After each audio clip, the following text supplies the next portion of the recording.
Hi everybody, FPL Witty back again for another video. Hope you're well.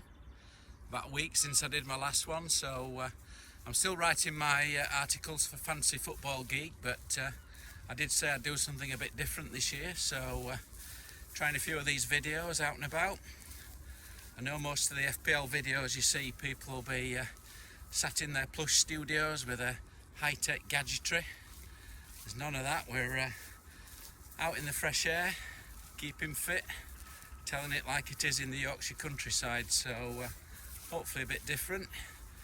People seem to be enjoying it so far and it keeps me fit, so that's all good. So, wow, actually out on Tuesday morning, and it's potentially the hottest day ever, potentially, today, so I'm out nice and early. Absolute scorcher. So it's not particularly my sort of weather. I don't think it is for anybody at this heat, but it is what it is. Hopefully we get to cool down a bit tomorrow. So yeah, so see if I can get through 10 minutes without passing out. Just noticed I've got yellow on today and I'm being absolutely besieged by flies today. And I've actually got my shorts on today, so no, you probably don't want to see that, do you? But shows how hot it is if my legs come out, that's for sure. So it's about a week since my last one, so what's been happening in the world of FPL? Well, we've only got 2.5 weeks, 2 weeks and a bit really, haven't we, now to go before Arsenal lose at Crystal Palace and all those Arsenal triple ups go belly up. Not long at all. So been a bit of transfer activity this week, haven't there? We've had Manchester City continuing to offload all their players to Arsenal. So first it was Jesus and now it's Zinchenko. He's joined, hasn't he? So a bit of speculation as to what that means for Zinchenko at Arsenal, of course. Will he go into the Tierney spot, or will he perhaps play more likely in a midfield role? So there's a few people excited about an out of position 5 million Arsenal midfielder or defender, shall we say. You get the clean sheet points. I think if I was going for a 5 million defender, I'd probably go somewhere else, to be honest. I'd probably go Matty Cash or Trippier. But I think it's probably an upgrade on Tomiyasu, isn't he, for an extra $500,000. What will it mean for Man City as well? Of course, if Zinchenko's gone, that's good for Cancelo and maybe for Kyle Walker at a good price as well. But I think most people expect Cucurella to go to City, don't they, as well? So a lot of people getting quite excited about Cucurella if he goes to Man City for 5 million, but I'm not convinced. I don't think he'll play more than 20 games, to be honest.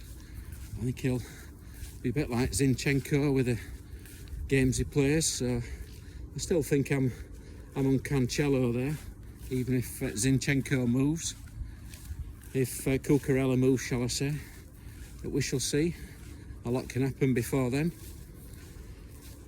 So what else? A bit of activity at Chelsea, isn't there? They brought in a central defender to replace Rudiger.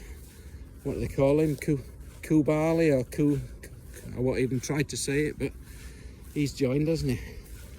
So apparently he's a bit of a Rudiger. He likes to venture out and dribble upfield with the ball. Sounds an exact like-for-like replacement. So he's what, 5.5 million? I think, to be honest, I'd prefer if he's 5.5. Give me Chilwell and James at 6. I think they're far better value, aren't they? For an extra $500,000, especially when you've got Mendy at 5 million as well. So I think what it will do, though, it will improve the Chelsea defence, won't it? Especially if there's talk about getting one, if not two, more central defenders in. So I think it's looking good for Chelsea. My only question really for Chelsea is, do I want James, do I want Chilwell, or do I want both? I think that's my dilemma.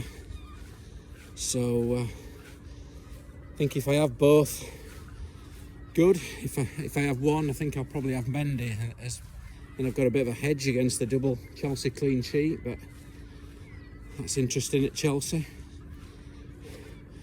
What's going on at Spurs then? Perisic, he seems to be in,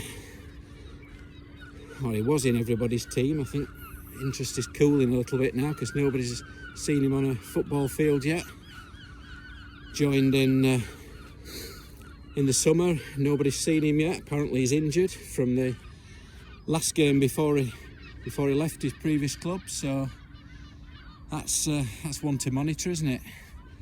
Perisic, so already a few question marks over his minutes, so I think we need to see him out on a field if we're going to invest in Perisic. I don't think it's not as though we can switch to Doherty either, is it? Because apparently Conte said that he's going to transform Lucas Moura into a right back this week, didn't he? And they've also signed the lad Spence, is it? So it's not looking good for Doherty, is it? So I think I'll have to watch that one. Keep an eye on Perisic. Haaland's still flavour of the month, isn't he? I've not seen him on a football field yet either, so that's a strange one, isn't it? He's Haaland's at what, 62% ownership? Harry Kane, proven performer, banging goals in pre-season, 18% owned. So I think, to be honest, it's a 50-50 call between those two. You'd possibly argue Kane is the one to start with, reliably at the start, but depends where you sit with a template, really, doesn't it? So Haaland's got Bournemouth at home in game week 2. Do you really want to be on the end of that? So that's a big call to make still, isn't it? So people are forming the teams now, aren't they? I think most people seem to be on either 4-4-2 or 5-3-2, don't they?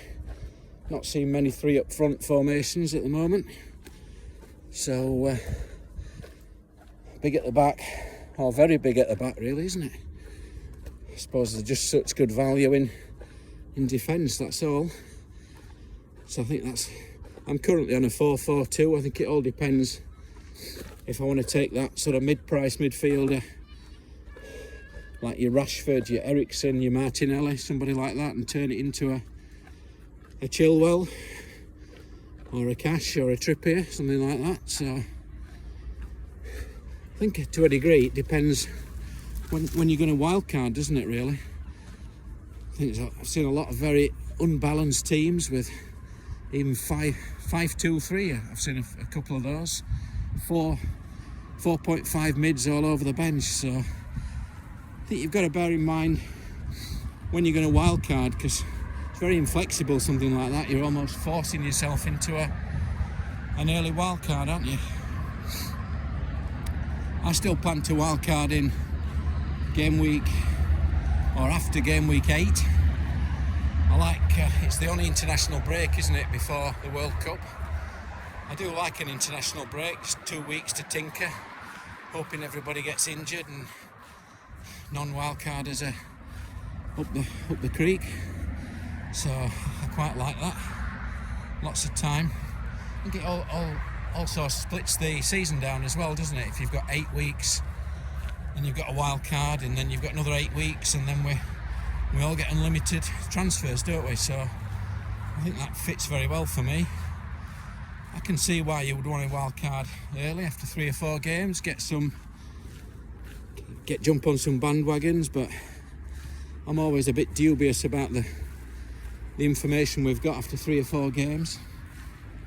Could get 1 or 2 people getting lucky, so I think I'd rather wildcard game week 9, that'll be my plan, or after game week 8. There's a few people considering going Haaland and Salah, maybe including Kane or Son, aren't they?